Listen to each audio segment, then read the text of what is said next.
The perspective we're putting forward is that policing and banning generative AI is hopeless. The adoption is already way too high. There's too many ways to use it to possibly ban it or really police it. We know that the tools that claim to recognize whether text is AI generated don't work, they're not reliable. And so that's a bit of a fool's errand. And the right thing to do instead is to kind of adapt and evolve the way you do teaching and learning to accommodate not just the students who are going to use these, but they're actually going to need to use them for their jobs. They're going to be expected to have proficiency in working with AI. So you might as well get them doing that. Hey, you found Ways We Learn, an investigation of how learning happens across all ages and modalities.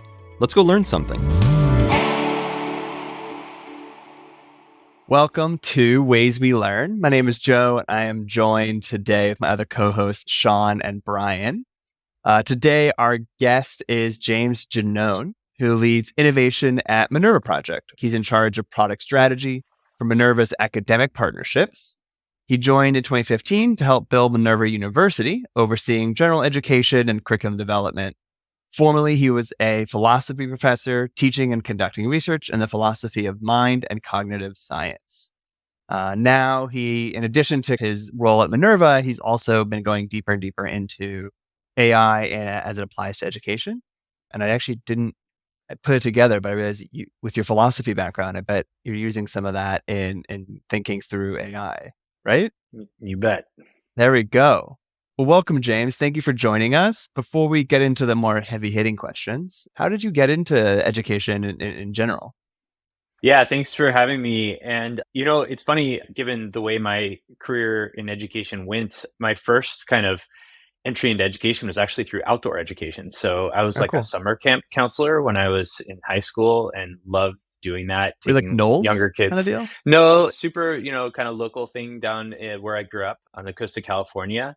And then in undergrad, I actually became a kind of rock climbing and mountaineering guide and taught a lot of classes up in the Sierra and so on, and loved the sort of teaching part of that. Always attracted me. And at the same time, in college, while I was taking a lot of philosophy classes and so on, I looked up to a lot of the professors I had and thought that way of life, getting to kind of study and research things you were passionate about, topics you were passionate about, looked like a pretty interesting life. So, those two things came together, and I actually had this big choice point in my life, whether I was going to become a climbing guide professionally or go to grad school.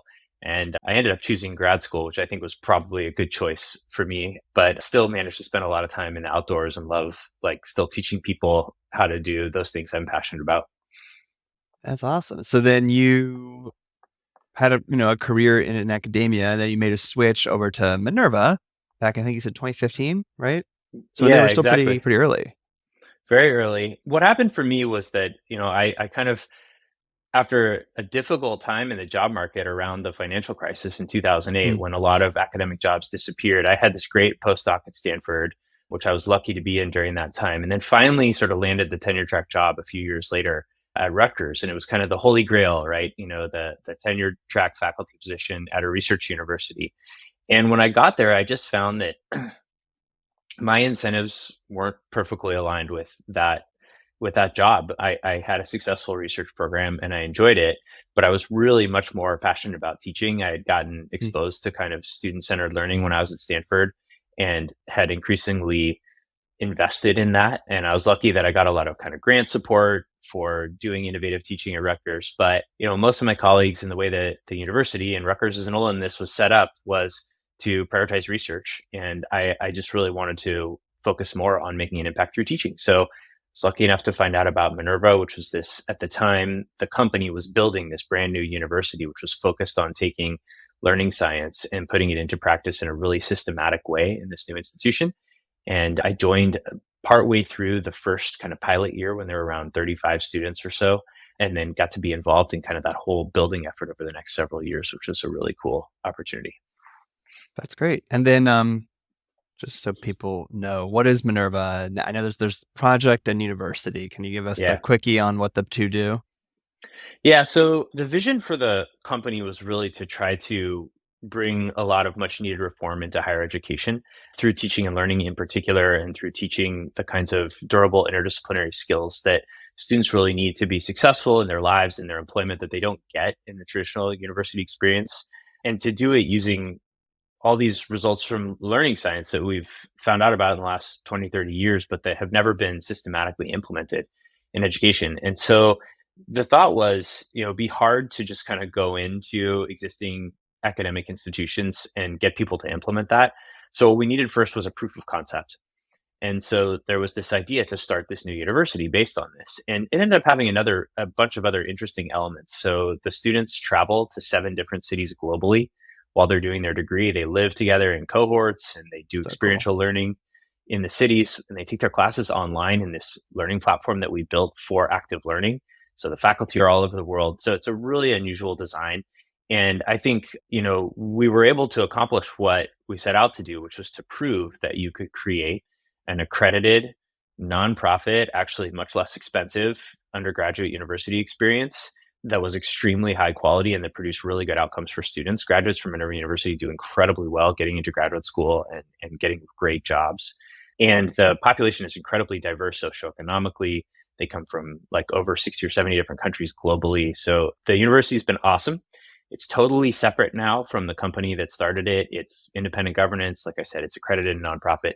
And the company owns a lot of the IP that we created through founding the university. So we've used that to create a business where we work with universities now all over the world to help them build innovative, interdisciplinary new programs, both online and in person. Very cool. Yeah, I've heard of it. I mean, I feel like I've circled Minerva for a long time. So it was nice to finally, when we first got to meet someone who was kind of behind all that cool stuff. When did you, I guess, almost a similar question on the kind of generative AI side. When did you first discover it? What was your introduction to it? Yeah, I mean, I'll go way back and say that I've been interested in AI for a really long time. As part of my research career, I kind of studied cognition and like how cognition works and what it is and consciousness and perception, all these different aspects of the mind.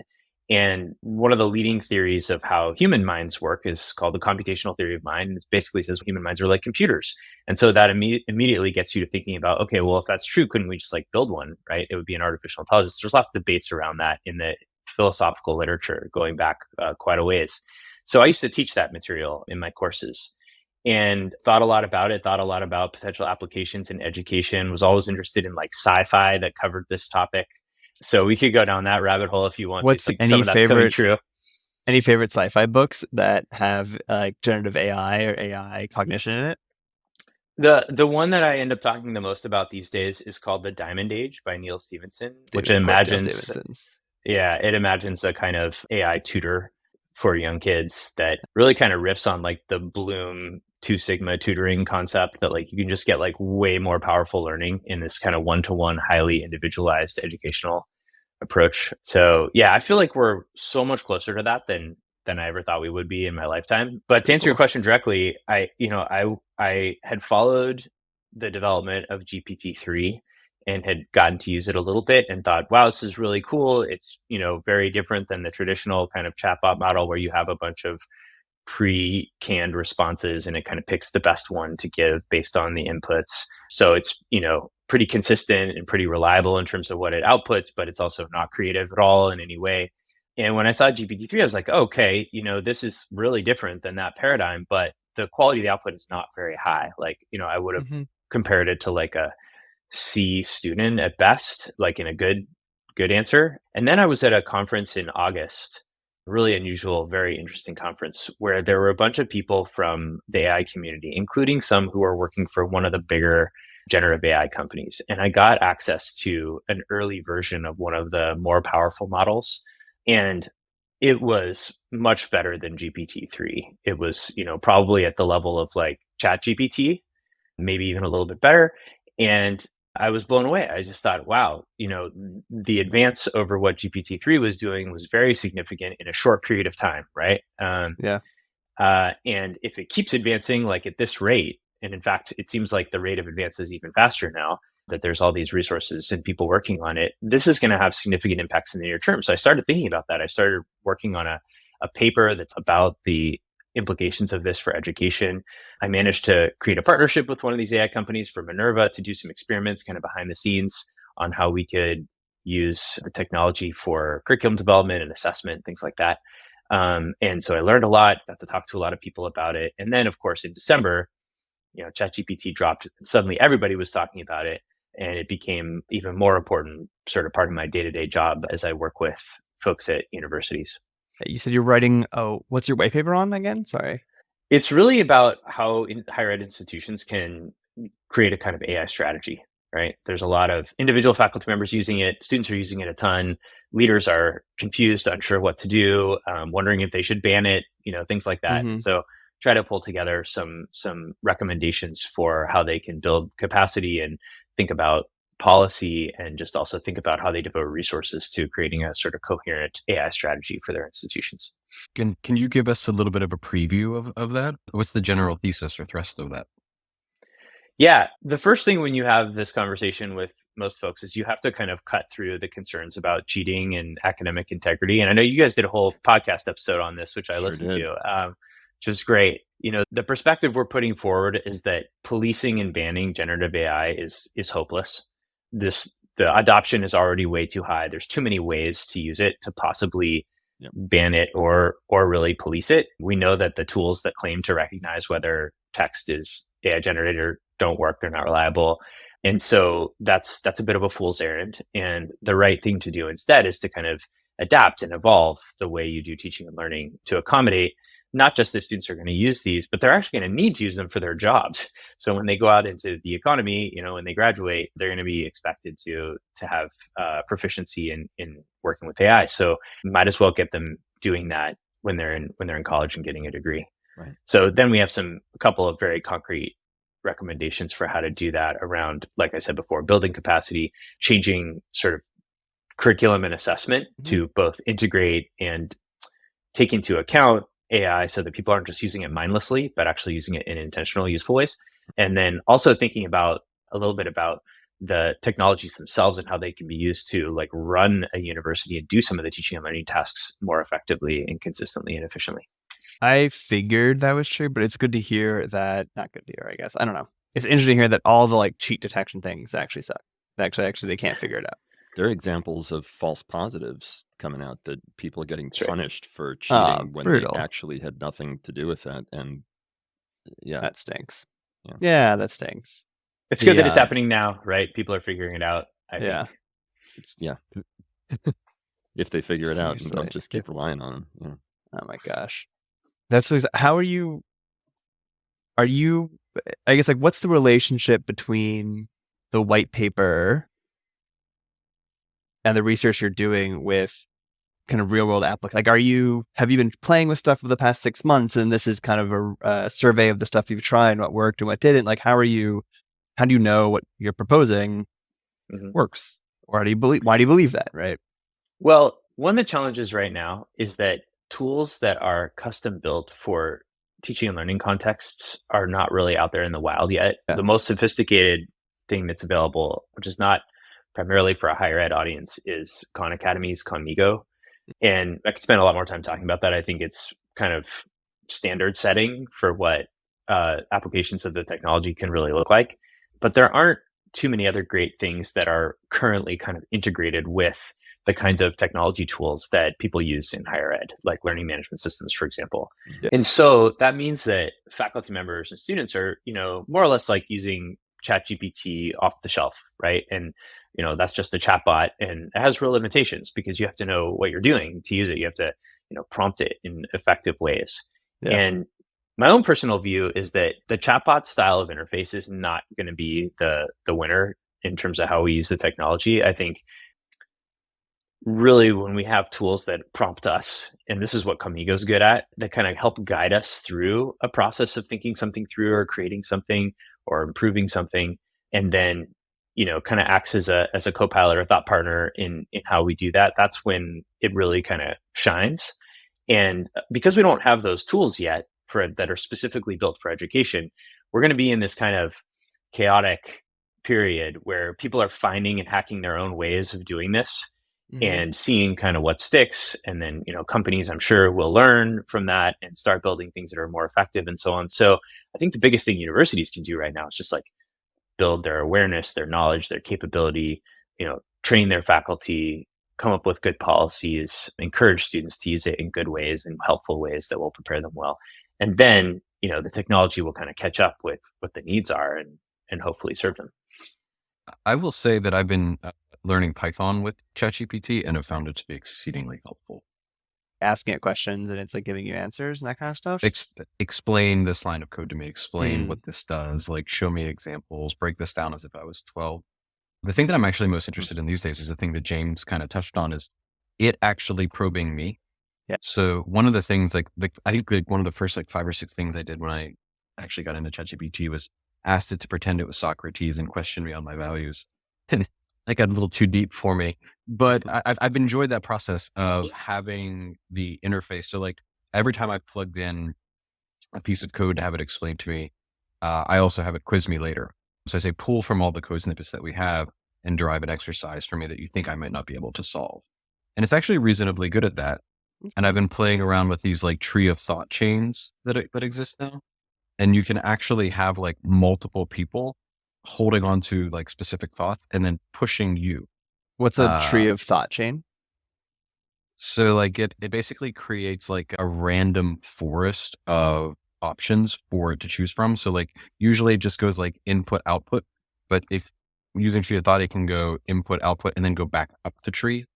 So like it can hold specific thoughts together. Like one of the problems that these models have is like, if Bob, like you give it the thing, like Bob is in the kitchen, he has a cup, he has a ball in the cup. He goes into the bedroom and turns the cup upside down. Then he goes into the garden and puts the cup on the table. Where's the ball? Most of the time the LLM thinks it's in the garden because it doesn't recognize it turning the cup over. Empty we'll do this. Empty the ball. But with tree of thoughts, you can actually say, set up to like debate yourself on where the ball is at and create multiple experts to come back at you. And it will actually figure out that the ball, because the experts question, wait, did the ball actually leave the bedroom?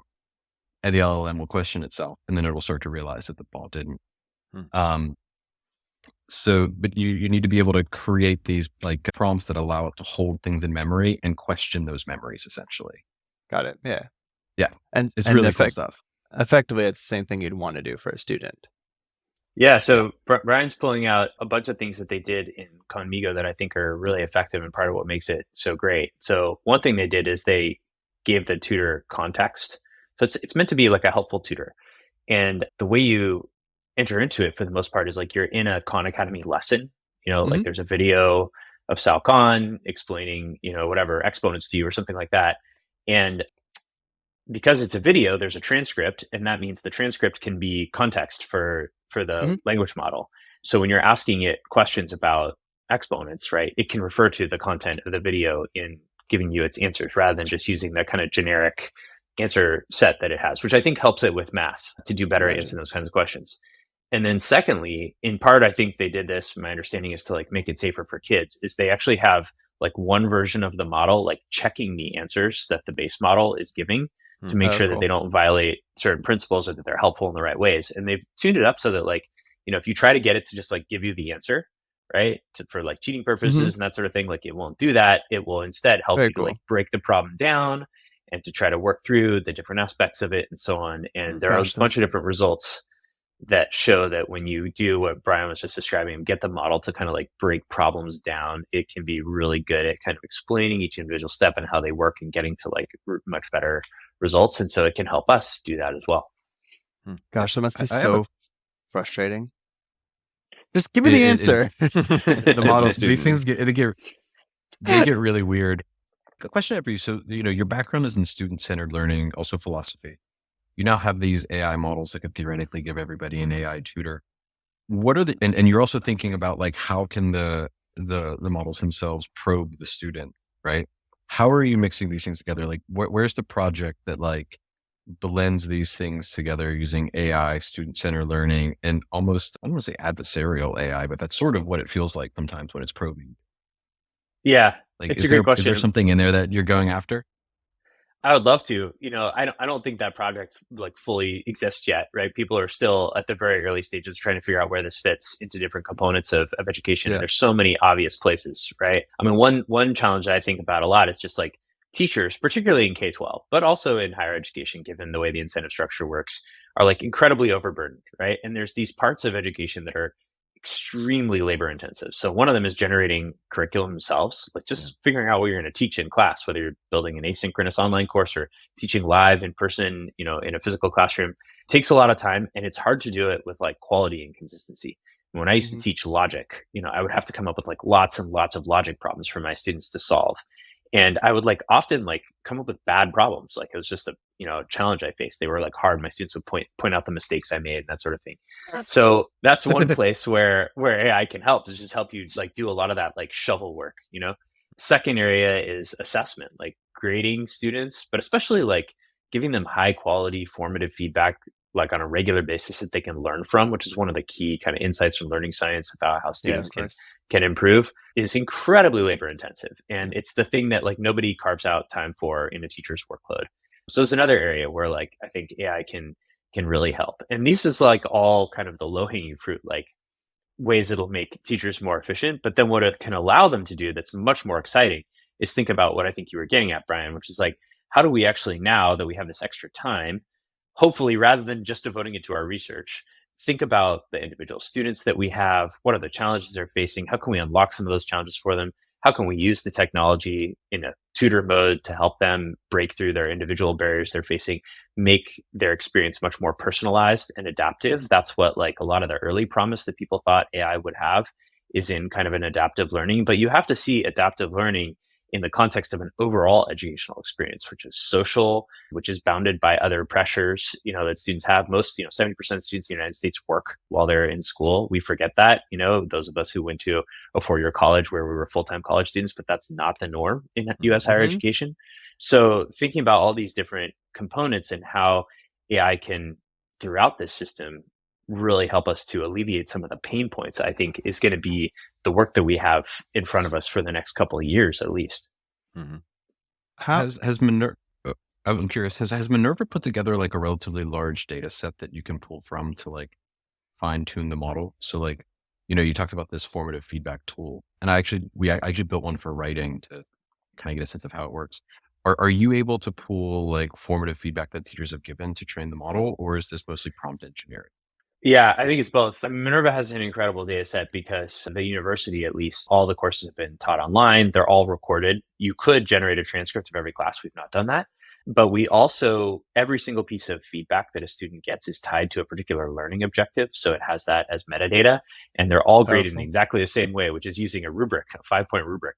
So it's an incredibly rich data set using, these sort of learning science principles. We've done some pretty interesting research on it. The biggest challenge we have is we don't have a control condition of any kind. So we can't really compare like what we're doing to what other people are doing. So they're so different. But we thought a lot about how you could train a model using the data set, particularly on the assessment piece, but also the curriculum is also highly structured. So we can use that to train it to develop new curricula or better curricula and so on. So that's a really interesting opportunity that I hope we will take advantage of. That's an amazing asset you're sitting on. Yeah. So then I guess what is Minerva, how is Minerva thinking of incorporating AI into the education? Yeah, it's a great question, which we are approaching, I think, in a very careful, cautious, intentional way, appropriately so. As with any actually operating university, like the biggest concern is like kind of engaging with students where they're at on this. And so there has been a lot of that's happened in the past, several months, really be developing a lot of policy. There's a number of faculty who have experimented with ways in which they can integrate AI into their classes, get students using it, giving them feedback on that, and encouraging them, as I suggested earlier, to use it in really thoughtful, like intentional ways rather than mindless ways. And I'm currently running a project on my team, which is not in the university, but we will, I think, collaborate with the university on this to really try to answer the question, to create some prototypes of like, what does an AI integrated class look like? Which really we're talking end to end. So we're like, how can we use the tools in the creation of the curriculum? How can we basically give students opportunity to use the tools when they're doing their homework and kind of preparing for class, during class, and then post class? How do they help us with assessment, and how can they even help us evaluate how a class went, right? Did we actually hit the learning outcomes we wanted to? Did the conversation go well, or were we off track, and why? What were the pain points? The things it can do with summarization, things like that, are great. So we're kind of working out all those different steps. I think one of the things we're doing as we evaluate that is asking, which of these things are things we can do right now without building anything, right? Just using tools such as they are already available, which require us to build new features into our own platform or think about using other tools that we haven't incorporated yet. And then where do we think we're going to get the most leverage from? Because there's way too much that we could do here to do it all at once. So we want to at least have a hypothesis that we could test about what we think will make the biggest difference and improve the quality of learning the quickest. So I'm curious about two things. One is specific to Minerva, which is, so you have an educator who comes and works at Minerva University, I think probably understands that there's, I guess it's not a parent corporation, but an associated corporation, right, that they may end up working with. And so going into a classroom and saying, we're going to set up an experiment like you just described to see how AI fits in is sort of the deal, right? If you're going to be an educator at Minerva University, that kind of thing could happen. I'm curious about the faculty's reaction to that and how educators feel about going along with that. And then to extend that outside, say you find that this really works. What is your expectation for a professor's feelings about doing the same thing at, say, Harvard or some university that's not associated with Minerva where they don't have to do this? How is this going to be received?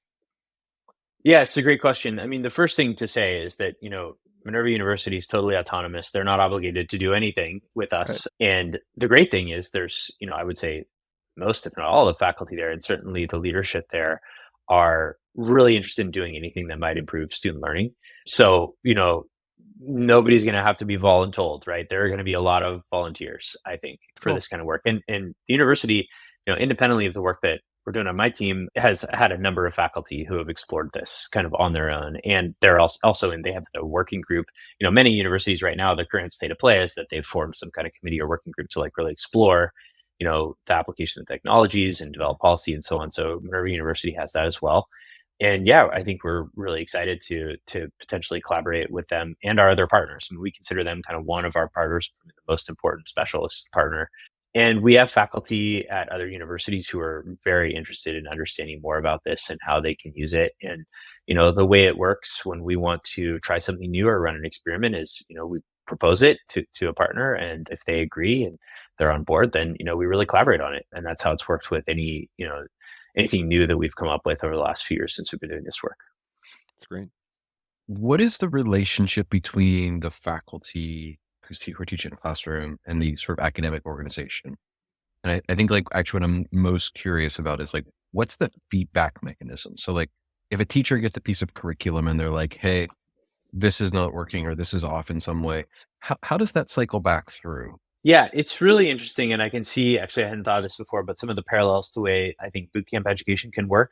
So, when Minerva University got started, we built this general education curriculum where every student takes the same 8 courses during their freshman year, which introduces them to these kind of foundational interdisciplinary skills that we think everyone should learn. So I actually remember hearing you guys say on one of the podcasts, you think everyone should learn statistics. Well, at Minerva, everyone learns statistics. Everyone learns to code in Python a little bit. Everyone learns critical thinking, effective communication, design thinking, systems thinking, lots of stuff over the course of the year. And one of the cool things about that is it introduces them to all the disciplines they could major in, right? So they touch everything. They touch political science, psychology, computer science, business, and so on. So they can make a really informed decision about what they want to major in because they've literally been required to spend at least a few weeks on all those subjects. And then they go on and they start entering into their majors and taking elective courses from other majors and so on. And all those courses were built outside the gen ed by subject matter experts, by faculty who we hired as teachers in the university. And whoever, and there's a limited course catalog. I think there's something like 70 or 80 courses at Minerva total. Maybe there's a few more than that now. But all the courses are kind of team taught, right? So you have a group of faculty who's teaching it in a given semester when it's offered. And they have a lot of agency. So even though they may not be the person who created the initial version of the course, because maybe that person's teaching something else now or not at the university anymore, whoever's teaching the current instance gets to look back at the evaluations and the feedback, both from the instructors and from students on the previous version of the course. They can look at the learning outcomes because we have all this data. and see like how did the students do, which units were the hardest for them. And they can make decisions about improving the course kind of as they're implementing it. And there's always someone who's kind of in charge in collecting a new set of data for the next iteration of the course to kind of inform that. And, every couple of years or something, usually, especially if course seems like it could really use it, they'll make the decision to like actually redo, invest in like over the summer or something, heavily revising the course. So even though it is a centralized curriculum and you don't just get to show up in class and teach wherever you feel like, there is a lot of faculty agency in the process. And because we teach in teams, it's highly collaborative, which is not something you get at most universities. People really enjoy that. I think it's one of the nicest parts about working at Minerva. And it avoids this problem that you have in other universities where like, if you took the kind of intro class in psychology or chemistry or whatever, depending on what professor you had, you might have had a totally different syllabus. I mean, there's probably some overlap, right? You get some of the same core concepts. But when you teach the more advanced class, you find out that like, depending on which professor they had, your students may come in with like very different, areas that they're good at or not good at or prepared for. And that makes it really hard to teach the classes that have prerequisites. And so Minerva kind of eliminated that problem by standardizing around learning outcomes. And even though, again, we have this kind of faculty agency in there, they're all committed to making sure that the students have a kind of equitable, uniform experience in terms of what they learn so that they're ready for more advanced subject matter. It's a good way to run a university, I think. That's great. I want to bring us a little bit back to AI. I'm kind of curious, an educator, and you can choose one, you can choose professor, K-12 teacher, whatever you want.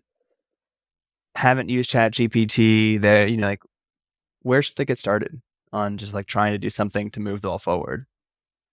Yeah, that's a great question. I think everyone has to spend some time just personally using an LLM and getting past the like asking the questions you would ask to Google in it, because those, you don't usually get great results when you ask those questions. It's when you give it more information, more context, tell it why, tell it what a good answer looks like, all these kinds of things that go into what we call prompt engineering, that it gets a lot more interesting. And I think teachers can immediately get into this mindset when you start actually treating it more like it was like really an assistant, right? Yeah. So if you had a real human assistant, you would give the human a bunch of context before you ask them to do something for you. And so just treat the model that way, right? Tell it all the context you would give to a human assistant, and then ask it to do the thing. And it'll probably do a lot better than if you just ask it to do the thing without the context. And that's the way you start experimenting with that. Spend a couple hours doing that, and it gets pretty interesting pretty quickly. It seriously does. I mean, I think that's one of the secrets of ChatGPT is that there is a secret interface, right? Because there's all these like things you could do and advanced ways to use it, and prompt engineering, and blah, blah, blah, and like 8,000 LinkedIn posts on 10 prompts that'll change your world. But ultimately, you can kind of it is cool within one or two questions asked. Yeah. Like speed from knowing nothing to being like, oh, that's really freaking cool is, I think, the fastest of any product I've ever used. Yeah. There's a good joke that there's nothing faster in the universe than a person becoming an expert in generative AI. I mean, it's certainly easy. I think I'm that guy. I'm that guy. It's certainly easy when there's so much resources online right now, and it's only been on kind of generally available for 2 years. So like, if you have 6 months of experience, you're in the top, quartile or 10% of everyone. It's like back in the days when I used to be an iOS instructor and developer, there was always the joke of like, everyone would say they were an expert in some new technology in iOS because iPhone had just come out 2 years ago, right? Like all these things, like, oh, we need a person with 5 years of iOS experience. It's like, well, it only existed for 2 years.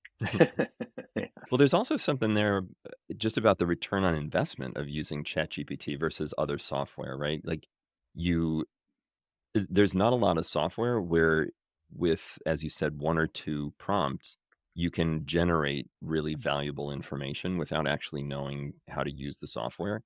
And that's kind of a staggering return on investment for someone who's never really done much in the way of programming or computing, or just doesn't feel that they're technologically fluent, to be able to go into this website like ChatGPT, type in a question, and get not just an answer, but a really coherent answer. And within one or two shots, that's amazing results. Yeah, I think I don't know that that's existed in anything else.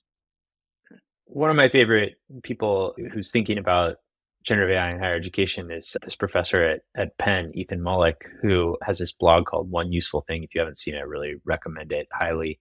And it gets into fairly deep water for, I think, maybe the average teacher, but for enthusiasts, it's really great. And he's done some incredible things himself where, like, he was like, okay, Oh, yeah. yeah, part of what he does, one of his jobs at Penn is he like helps them create case studies and simulations. I think he's a business professor for kind of, they license these case studies, I guess. And so he was like, okay, if I wanted to like just build something like this from scratch, like a whole new business around this, like, could I do that in half an hour?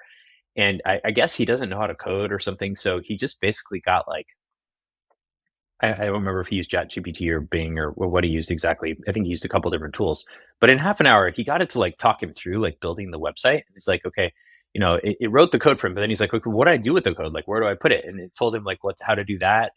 And he got design, stuff from Midjourney, and it's like, and he has a lot of blog posts that are like this, where he's like shows you how powerful this stuff is in like 10 minutes. You can do stuff. It's one thing to like do something you already know how to do really efficiently. It's another thing to do something you don't know how to do really efficiently. That's crazy. Like the game changer. It's exceedingly good at like increasing the zone of proximal development. Right? Sure. Everywhere, like in every direction. The thing that I've found challenging to do, like thinking about it like as an AI tutor, right? Which is, I think, a popular app that people are trying to build now. I find it difficult to get it to do some of the things that I would really want a great tutor to do. So like I was thinking back, like I've been, learning Python with it, and I learned JavaScript from a one-on-one tutor. His name was Rob Cobb, the great and wonderful. I know Rob. He's great.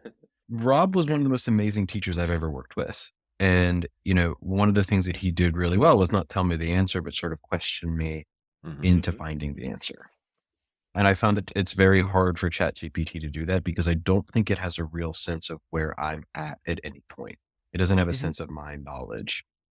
And solving that problem would be amazing. But that does feel to me to be like a gap in the AI tutor. Like it can tell me what to do, but it can't guide me there. It doesn't seem or at least I haven't been able to prompt engineer it to guide me there with the right question. It's hard because if you want to take a student down the journey of questions to then get them there, you have to have kind of the end in mind, and then you kind of work backwards into like 5 or 6 questions inevitably. And I imagine then it's very hard for ChatGPT to figure out, wait, what's the end thing I want them to think through? And then like do all the little questional leaps from there to there. Joe, thank you for saying that, because I was trying to grasp for that. That's exactly what it is.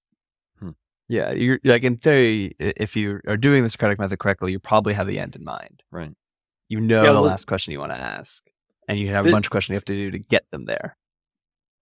For sure. This is where I think ChatGPT is not a tutor, and where the Conmigo execution, like taking us back to that, is just like so much better, because it is working from this context of like, here's the lesson on JavaScript or whatever, and this is what you're trying to learn, and so these are the right questions to ask you, and based on how you answer those questions, it's finding out what you know, right? And then it can improve the prompts that it gives you to like help walk you through the next step and so on. So it's doing a kind of implicit assessment of your knowledge based on how you respond to those prompts. And I think we're going to make this like a lot more sophisticated. I mean, the thing I'm hoping we'll all get to work on soon is a system that's taking in all of the work that you've done, not just in this one chat session with the tutor, but actually over a prolonged period of time in a course, of course. Assessments that have been graded and so on. And it has a running mental model, of Brian and where he's at with his learning, and it knows what you're working on right now. And it can help use all of that to kind of guide you, and not even just like how you're doing on this particular skill, but what you're actually good at and not good at more generally, and like what unlocks have worked for you in the past and which ones haven't. So you can imagine like very, very sophisticated. This is what a human tutor knows about someone who they've been tutoring for a long time. I used to tutor when I was in college. Like you get to know your students, and like, okay, this student, like they need analogies, right? That's what works for them, right? Or this student, they need lots of examples, and so I think we will be able to build versions of this technology that are like that, but we're not there yet. We got a ways to go. Yeah, it being able to hold in its attention the mental model of what you know is it's like what's missing. Like that's exactly what I'm looking for. Well, I think the models themselves, they have to be embedded, I think, in interfaces that are containing different pieces of data that the model can draw on at the right time. So I think a lot of people are very focused on building AI first tools that can solve every problem just with kind of a fine tuned model. But I think we have to think more in terms of traditional software in some ways, and then AI superpowering that. So when we thought about the learning management system we built, we were looking to like aggregate different kinds of data about how students were engaging and their learning outcomes and so on into dashboards that humans could use to kind of help those individual students. And we use a lot of different approaches to doing that. And so now we're talking about adding this other element of generative AI into that. And we have to give it the right information about the student at the right time to help it interact with the student in the right way. And that's a little bit more complex than just fine tuning the model. Yeah, because it's also about, I mean, it's not just it's to go back to Brian's point, it's figuring out what is the data representation of this student's current mental model. Like, what the heck is that data? Let alone how do we feed it and all that stuff. It turns out, I think, how do we feed it actually is probably a little bit easy. It's what the heck is the data representation of a student's mental model of their understanding. But that's being done to some extent Yeah. already. That there's software out there. I mean, my daughter uses IXL. That's one of the ones that does it. There's MobiMath. There's tons of things that are already trying to map the mental model of the student in order to do differentiated That's learning. cool. Didn't know And that. it seems like maybe it's And just they that do it there's via not. assessments? Yeah, yeah. So they do the more Super assessment you cool. do, the more accurate that mapping Right. becomes and the more targeted the learning becomes, so that That's cool. the system can say, this is the next thing you should learn. And then you go back and do the assessment in a week. And if you've learned it, then cool, you're on to this other thing. And they sort of have built the flow of what you need to learn based on the way that the curriculum is designed and what the outcomes are and all of that. It feels to me like the missing piece is not the ability to do that so much as the connection between the AI and that mapping, because I think that mapping is being done to some extent, but those tools are not real AI. And the AI, like ChatGPT, does not have the capacity that those tools have. But if those two were put together, it feels like we could have a real tutor, no? Yeah. Well, I The think, gaps. my kids use some of these adaptive learning software as well, like Dreambox, for example, for Exactly. math, That's and another, yeah. that do like what you're describing. And I think those tools work really well when it comes to like content, like level of difficulty, or like which kinds of problems are they struggling with, Hmm. or which parts of the problem, that sort of thing. There's also pedagogy, and I referred to this kind of implicitly in a previous thing I said, which is that students, the research on learning styles has kind of been debunked, but it is true that Thoroughly. just that students, that there are particular kind of approaches, pedagogical approaches that work better for some students than others. And, a simple version of this is like some students are extremely extroverted and will talk a lot, right? And you get Yeah. them talking and you'll find out quickly like what they know and what they don't know. And others, you really have to draw it out of them, right? And so things like that. And I think we don't, these adaptive tools don't have any of that kind of stuff in the model. And I think they don't look at like patterns of success and failure across different domains of knowledge, right? That's Mhm. not a thing that any model I'm aware of, any tool I'm aware of does. That sort of thing I think is very powerful when you start thinking about accelerating learning. And especially, when you look at students who are really struggling in the educational system, this is where I get the most excited. One of the first really coolest applications of generative AI I heard about was the concept of enabling a large language model in WhatsApp on a dumb phone for refugee camps in Jordan where they don't have any teachers and they have like a limited number of textbooks. Yeah. If you just think about that for a second, that's really powerful. And now if Wow. you sophisticate that up to like, the US where we have some schools that are very underserved and how can we supplement the teacher shortage, things like that, Hmm. that can be super impactful, but it'll be that much more impactful if we bring together, the content and the pedagogy. One of the things that I've been thinking about because I've done a lot of time just thinking about ed tech in general, and AI strikes me, or generative AI strikes me as the first time we've actually seen something that really could shift the way that we interact, just dramatically shift the way that we interact with the creation of knowledge. And I'm curious whether you see this as sort of the ed tech that we've been waiting for, the chosen one, so to speak, or is this just going to be another thing that makes education maybe a little bit better if it's used well, and cool, on to the next thing in 20 years? Yeah, it's a really good question. And if I'm honest, I don't know the answer. I don't think anyone does. I think there's two sort of tentative hypotheses I have. One is that edtech's actually going to be pretty slow on this technology, and that industry is going to lead. And a lot of the applications that are being used in industry and businesses will get adopted by students and teachers way ahead of like the equivalent product being available built for education. And I think that's going to lead to a lot of chaos, actually, because I think it's going to be really tough for teachers, especially. They're going to have students coming into class being like, "Hey, look, I found this thing and it solves like all the assignments for this entire class in some way you didn't anticipate." Brutal. Or your colleagues are going to be using tools that make your research irrelevant or something like that. So, and the economic incentives in industry are just totally different than they are in education to kind of drive that sort of adoption. So I think it will be hard for education oriented companies to kind of keep up because they have a lot of masters they're serving, right? The second thing that I think is interesting in this area is that a lot of ed tech is very well intentioned to try to help students who are struggling the most, and then ends up actually getting adopted by students who need it the least. MOOCs, just to give a dumb example, were supposed to be the great equalizer, and then it turns out most of the people who took them already had degrees.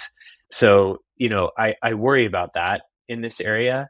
I was at a workshop on Tuesday where equity was a really big focus, and I hope that folks will think a lot about how these tools can be used to help underprepared, underserved students, because I think the applications that serve them will actually serve everyone. But if you build for the students who are sort of most privileged, doing the best in education, those applications will probably not be as useful for people who are struggling. Yeah. You mentioned, and I want to go back to this, you mentioned teachers just sort of trying to keep up, or there's this new technology coming in that potentially makes research irrelevant. Something that I've been just thinking about is this.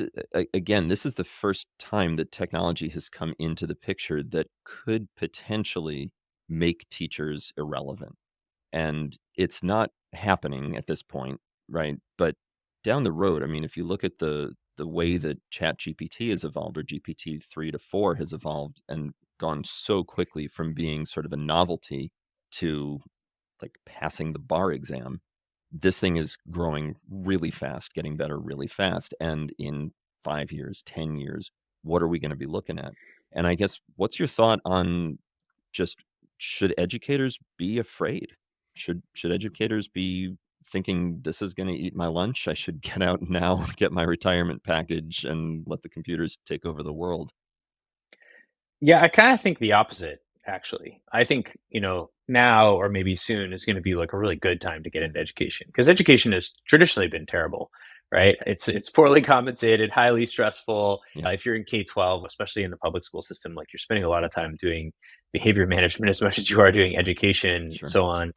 And we already mentioned like all of these super labor intensive things that teachers are expected to do. And I think these tools have the potential to really help them. I think humans are always going to be a critical part of education, especially the younger the students are, right? It's as much a social growth and learning experience as it is an intellectual one. And we need humans for that. We need humans to be the mentors and the guides and to help students learn to collaborate, socialize with their peers, and all those sorts of things. In K-12 education, subject matter expertise matters less because you're teaching students more foundational material. I think that can be even more true in a world where you have AI providing content and so on.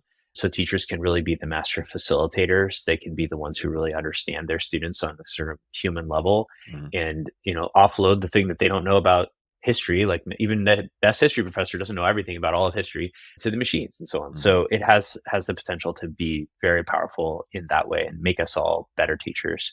As you get older, and you can become more independent as a learner, then yeah, do you need to go to a live class with a teacher? Maybe not. Maybe you can self-learn using a tutor and using the technology. And I think that's great. There are some people who will always prefer to learn in a cohort-based social type environment with an actual expert. And I think, there'll be the role for those people. But I think as lifelong learning, as a field might really evolve more in terms of the role of the teacher and the facilitator in that. But there are some things that, at least, without getting really far into the future about what AI may or may not be able to do, that for now, when it comes to understanding kind of the moral dimension of our decision making, what purposes do we want to put technology to? Like, how do we make decisions about our own life pathways? What should we study? What problems should we work on? Right? Those are things that, for me, for right now, I want to talk to a human about, and I think most students are going to benefit from that too. Even graduate students, advanced students, and so on. So that kind of human guidance, I think, is going to remain really important in the education system. Great answer. Thank you. I'm really curious to see how, let's say, world's most perfect AI tutor is as impactful as someone who asks the exact same questions, but is actually a person you have a relationship with. Like, how much that like human to human connection matters in the education. I don't know. And it's a really interesting question, because say the AI was capable, if it was, I guess, say the AI was capable of being at the same level of verbal communication as a human. There's like a Turing test kind of deal test thing there. Would a person, would you have the same result with the learner if it was coming from an AI as if it was coming? And if they knew, they had to know, right? They had to know, like, oh, this is Joe, my professor, who I've had for 10 years, for 2 years, and he's great, and like I respect him, and blah blah blah. Versus like random AI who, like, I don't care if they scold me for not doing my homework. Right, and it's telling me that it cares, and it cares, but like it's not a person. Well, this will take us out of education quickly, but people are working on this problem. So it's actually been AI therapists for a few years now. There's one called Wobot, which I've played with a little bit, does cognitive behavioral therapy. And folks are, now generating kind of AI companions and friends who they, kind of like the movie Her, they're forming relationships with of various kinds. So I think it's pretty interesting. And if you start marrying some of that with the tutoring concepts, Conmigo is pretty bland at the moment. Like, it really just shows up as a kind of generic tutor, doesn't have a ton of personality, but it does seem helpful, is my experience. But you can imagine this becoming more of a substantial relationship for students if they use a tool over a longer period of time. And I don't know, I don't have a lot of strong intuitions about how that's going to play out. I think it may be different for different people. Some people react to technology and interacting with technology very differently from others. There was, I don't remember what it was called, but there was an example. I think it was a sort of a robot dog or seal or something that was developed in Japan that they were using as a companion for people. And it was clearly not real, but it actually really helped people feel better. It was, I think they were using it in hospitals or rehab or something like that. And it's clearly not a real animal, and it was still generating the same kind of emotional response, to maybe to a lesser degree, but the same kind of emotional response that you'd have to a human companion.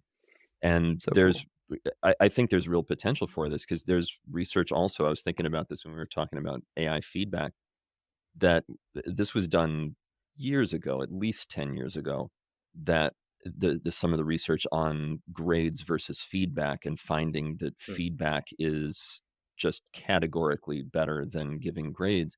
But one of the really interesting things in that research was that even just computer generated feedback, and again, way before we had something like ChatGPT that could give sort of real sounding feedback, but just pre-populated feedback, you're doing great, that kind of stuff, actually was a positive effect on performance and learning. And we're seeing that people respond well to that. What's that? It blows my mind that that works. It just does. Like generic, like, you're doing great, keep going. Like, actually works. And it wasn't as effective as a human's response that was tailored to the student, tailored to the situation, but it was more effective than nothing. And I mean, I see it. I have an Apple Watch, and it rewards me for getting my move ring closed. I'm like, yes, got my move ring closed. Like, who cares? Yeah. Why do I need validation from my watch? But it does work. We love that kind of feedback as human beings, and I think there's real potential for this to work from an AI that feels real. Well, I think, sometimes we can overestimate how efficacious we are as teachers, or how good we are, at consistently providing useful feedback to our students and so on. It's a lot of work. and there's a lot of complexity to it. And I personally have no problem saying that like an assistant, whether human or automated, is probably going to be able to add a lot of value to what I'm able to do as an individual. Absolutely. So I definitely welcome that. And yeah, we are also in many ways, robots, right? We respond in very predictable ways to certain kinds of stimuli. And So if you know crazy. what those are, it's like set it up to take advantage of that, set the system up in the right way. Mm-hmm. I have one last question for you, kind of a little bit broader, but still about AI. One of my favorite teachers that used to say that writing was thinking. And he said he didn't actually know what he thought until he started to write about it, didn't actually know what he knows. It seems like these tools are doing a lot of the cognitive overhead of helping people write. How do you hope, or like, how are you thinking about how these tools will, change students' interactions with writing? And not just about plagiarism, like everybody's talking about plagiarism, but actually like developing their ability to think through writing with these tools. Like what's your hope there? I might have a slightly outlierish view on this myself because writing actually usually confuses my thinking. It's actually talking that helps me figure out what I think, usually to another person. Or though sometimes, I'll just kind of like go for a walk and think out, inside my head a bit and kind of work things through, but in a more dialogical fashion with myself. So, I think writing is a very important skill that everyone needs to learn, and that AI is not going to make the need for that skill go away. You can't recognize good writing or understand what makes it good or interact with it in any useful way as an editor or what have you, unless you understand the mechanics of it. And so we have to teach students that. And students that, try to get through their education by just like using ChatGPT to write all their essays or whatever are going to be at a huge disadvantage, I think, when they get out into the workforce. However, I think thinking comes through a lot of different channels, and some of them are non-linguistic.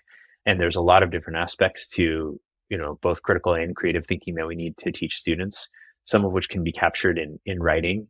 But I think a more interdisciplinary approach to what we've often sort of unfairly put on to the writing teachers as their burden to like teach students to do is going to be a lot better. And the fact that AI is becoming multimodal can help with this, right? Because you can use text to prompt it to create a picture or a diagram or a chart or whatever.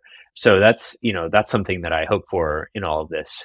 I also think that, I referenced this earlier, but writing, like many other things, is extremely conducive to being processized, right? You can have a writing process that helps you get a final outcome that's much better than if you just sit there with an open doc and like try to start writing the thing, which is obvious things like outlining and going through various iteration cycles and so on. But AI can be really good at helping you with that, I think. Again, sort of like prompting us rather than us prompting it.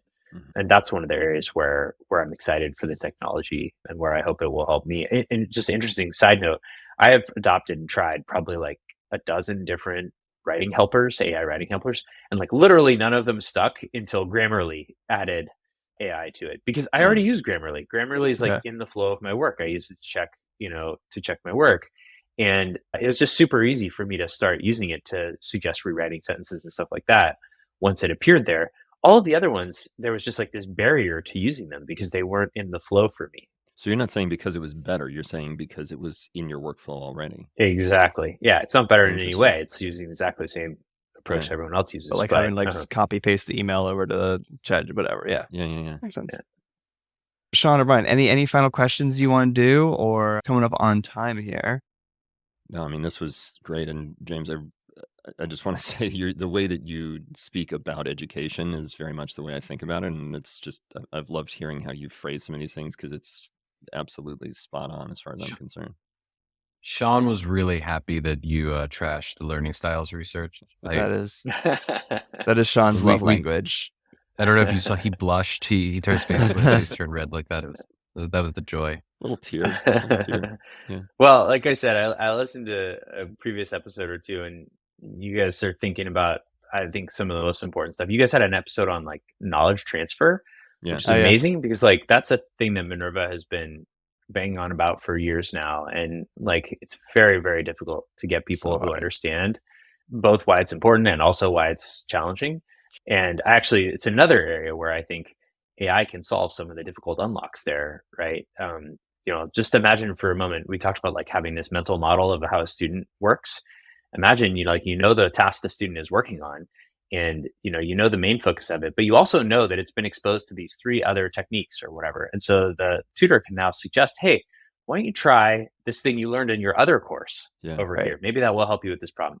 And so you prompt the student to start transferring their knowledge. And that's what we all need to kind of scaffold this ability to draw on the right tool from our toolkit in the right time, in the right place. It's just prompts. We need practice. And live teachers can give us that. But if we can get it when we're doing our homework or preparing the big assignment or the project or whatever, I mean, forget about education. Like, that's a huge unlock in my job, right? I want that person sitting on my shoulder, whispering into my ear, telling me like, remember that problem you solved 3 weeks ago? That might be relevant here. Yeah, I mean, there's so much. There's a bunch of cool stuff. I'm so excited. I'm really hoping we don't all get scared of it and have like I'm convinced there's going to be like a lull before it comes back. Like, we're in like the hype, and then everyone's going to get a little bit like, oh, this isn't as good as I thought it was going to be, because of course it's not. It never is. But also a bit of a fear, a little bit like Luddite stuff, and we're going to go in this weird trough before it kind of becomes adopted. I'm hoping that trough doesn't slow things down too much in education, which sometimes, as you mentioned, education will be the last to use this, sadly. Thanks, James, for joining us and telling us so much about how you're viewing AI, how Minerva's viewing AI. It was really fantastic to have you on the podcast. So I want to thank you, as well as our listeners, for listening to all this. And of course, always keep learning.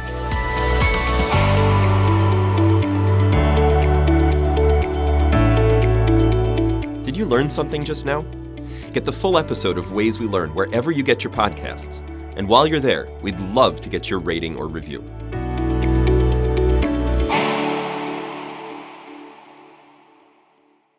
We'll do like 2 or 3 seconds of silence, and then we'll all hop in. Right, Sean? Sounds good. Great. Joe's doing the lead. Oh, this is awesome. He's leading. You're ruining the silence. Ruining the silence. Thank you so much for joining us. Thank you, listeners, for listening. I hope this was informative and instructive and super fun. And what's that phrase you have to say at the end, Shauna? You always do the outro. I'm going to screw this up. You're doing so well. Say, and always keep learning. Always keep learning. All right, I'm going to do that again. So, listeners, thank you so much for listening as well. And never, what is that to say? Never forget, never stop learning. Going in the outtakes. Never learn again. Stop learning. Stop learning. Can we please use this? There is no way. I'm just going to keep cussing my way. I'm going to cuss my way through it. This is a pain in the ass for you to always keep learning. Begging you, Sean. Always keep learning. Begging you to leave this in. Begging. I hate podcasting. Okay.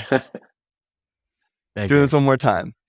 Always keep learning. Always. Gotta wait till Sean stops laughing. This is the best thing that's ever happened on this show. Always keep learning. I'm going to mute because I'm going to keep laughing here. So I want to thank you, as well as our listeners, for listening to all this. And of course, always keep learning. Was that it? That's it. I was going to say never stop learning. But then I was like, oh, I don't think it's that one. I think it's positive. Maybe you need to change the tagline. We need to change it. I just need like a That post-it note. That was amazing. Post-it note. That was I'm amazing. not very good at scripted TV. The 3 word script, you mean? Yes. I'm about a simple man. You need to post it on your monitor. I know. I need to post it. Oh my God. That is the best James. the best outtake we've ever had. I do my best. That's an intake. We're not. I think that's the cold open, Brian. Maybe that's the cold open. Please. I'm here to provide entertainment value.